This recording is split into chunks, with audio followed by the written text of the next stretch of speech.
उपमुख्यमंत्री अजितदादांना थेट फोन लावू शकणारा हाच तो सरपंच। याच्यासाठीच दादांनी चक्क IPS ऑफिसरला झापलं। जिथे लोकांना मंत्रालयाचे महिनोन-महिने खेटे घालावे लागतात आणि तरीही सरकार त्यांना भेटत नाही, तिथे अशा गांजा फुकणाऱ्या नशेडी लोकांना दादांचा डायरेक्ट फोनवर ॲक्सेस आहे, अशा शब्दात शिवसेनेच्या नेत्या सुषमा अंधारे यांनी दादांना सुनावलंय। आता सुषमा अंधारे यांनी जो व्हिडिओ ट्विट केलाय तो आहे बाबाराजे जगताप यांचा। याच बाबाराजे जगताप यांनी त्या दिवशी अजित पवार यांना थेट कॉल लावत IPS अंजना कृष्णांशी फोनवर बोलायला दिलं होतं आणि पुढे अजित पवार आणि IPS अंजना कृष्णा यांचा जो व्हिडिओ व्हायरल झाला आणि त्यानंतर जो काही वादंग झाला तो आपण सगळ्यांनीच पाहिलेला आहे। पुढे उपमुख्यमंत्री अजित पवार यांच्यावर उठलेली टीकेची झोड, अजित पवार यांनी दिलेलं स्पष्टीकरण हे सगळं झालं। आता याच्याही पुढे जाऊन ज्याच्यासाठी अजित पवार यांनी थेट IPS कृष्णा यांना धारेवर धरलं होतं त्याचाच एक व्हिडिओ मोठ्या प्रमाणात सोशल मीडियामध्ये व्हायरल झालेला आहे। विशेष म्हणजे या व्हिडिओमध्ये दादांचा तो लाडका कार्यकर्ता चक्क गांजा फुकताना दिसतोय। आता ज्याच्यासाठी दादांनी IPS ऑफिसरला झापलं तो हा कार्यकर्ता नेमका आहे तरी कोण, सविस्तर पाहूयात या व्हिडिओमध्ये। नमस्कार, मी कैलास, आपण पाहत आहात विशेष भारी। व्हिडिओच्या सुरुवातीला आधी नेमकं काय घडलं होतं ते एकदा थोडक्यात बघूया। तर माड्याच्या कुर्डू गावात रस्त्यासाठी मुरुम उत्खनन होत असल्याची तक्रार आल्यानुसार करमाळ्याच्या पोलीस उपअधीक्षक अंजना कृष्णा या घटनास्थळी दाखल झालेल्या होत्या। मुरुम उचलण्याच्या मुद्द्यावरून कुर्डू गावातील नागरिक आणि अंजना कृष्णा यांच्यामध्ये शाब्दिक चकमक रंगलेली होती। या दरम्यान राष्ट्रवादी काँग्रेसच्या बाबा जगताप या कार्यकर्त्याने थेट उपमुख्यमंत्री अजित पवारांना फोन लावून अंजना कृष्णा यांच्या हातात दिला। मात्र त्यांना अजित पवार आणि त्यांचा आवाज ओळखता आला नाही। व्हिडिओमध्ये तिकडून अजित पवार एकदा नाही तर दोनदा सांगताना दिसले की DCM अजित पवार बोलतोय, कारवाई बंद करा, माझा आदेश आहे। त्यावर कृष्णा म्हणाल्या माझ्या फोनवर कॉल करा। त्यावर अजित पवार म्हणाले की तुमच्यावर ॲक्शन घेऊ, तुमची एवढी डेअरिंग, माझा आवाज नाही निदान माझा चेहरा तरी ओळखाल ना, असं रागाने म्हणत अजित पवारांनी थेट त्यांना व्हिडिओ कॉल केला।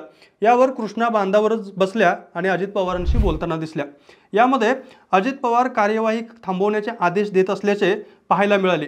माझा फोन आलाय, तहसीलदारांना सांगा, असंही अजित पवार म्हणताना या व्हिडिओमध्ये दिसलेले होते।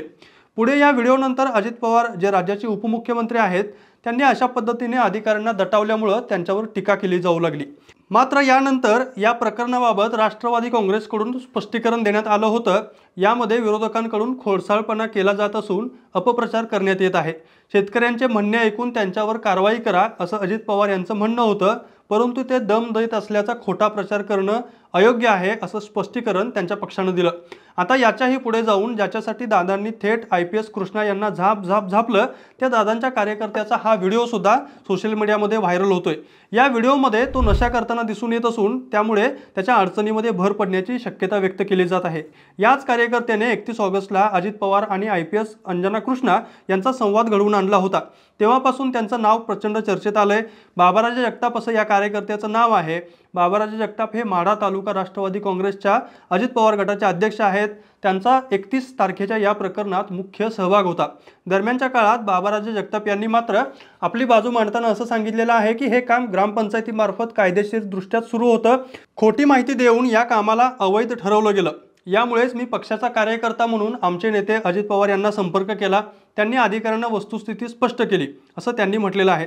व्हिडिओबाबत बाबाराजे जगताप यांनी आरोप केलेला आहे की तो त्यांच्या कार्यकर्त्यांनी नाही तर महिला अधिकाऱ्यांच्या अंगरक्षकाने किंवा ड्रायव्हरने शूट करून व्हायरल केलेला आहे।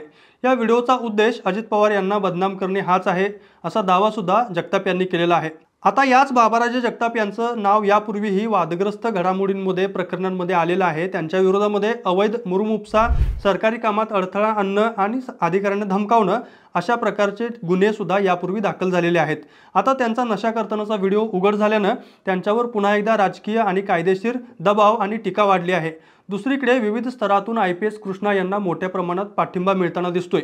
एकेकाळी अंडरवर्ल्ड हादरवून सोडणारे महाराष्ट्राचे माजी DGP आणि मुंबईचे माजी पोलीस आयुक्त D शिवानंदन यांनी महिला IPS अंजना कृष्णा यांना पूर्णपणे पाठिंबा देत त्यांच्या समर्थनार्थ मैदानात आल्याचं दिसून येतं। याच वेळी त्यांनी पोलीस सेवेत असताना आपले कर्तव्य प्रामाणिकपणे पार पाडणाऱ्या अशा महिला अधिकाऱ्यांच्या पाठिंब्यासाठी समाजानं पुढे यायला हवं अशी भूमिका सुद्धा त्यांनी मांडलेली आहे। यापूर्वी महाराष्ट्रात पोलीस अधिकाऱ्यांसोबत असा व्यवहार कधीच होत नव्हता, असंही शिवानंदन यांनी म्हटलेलं आहे। यावेळी त्यांनी वसंतदादा पाटील, शरद पवार, विलासराव देशमुख, आर पाटील यांच्यासारख्या दिग्गज नेत्यांच्या कामाच्या पद्धतीचा संदर्भ सुद्धा दिलेला आहे। बाकी दादांसारख्या उच्च पदावरती असलेल्या उपमुख्यमंत्री पदावर असलेल्या व्यक्तीनं इतर खात्यांच्या कामामध्ये अशा पद्धतीने हस्तक्षेप करणं योग्य आहे का? अधिकाऱ्यांना दमदाटी करणं योग्य आहे का? तुम्हाला काय वाटतं? कमेंट बॉक्समध्ये नक्की सांगा। आपला विशेष भारीच्या यूट्यूब चॅनलला सबस्क्राईब करा। धन्यवाद।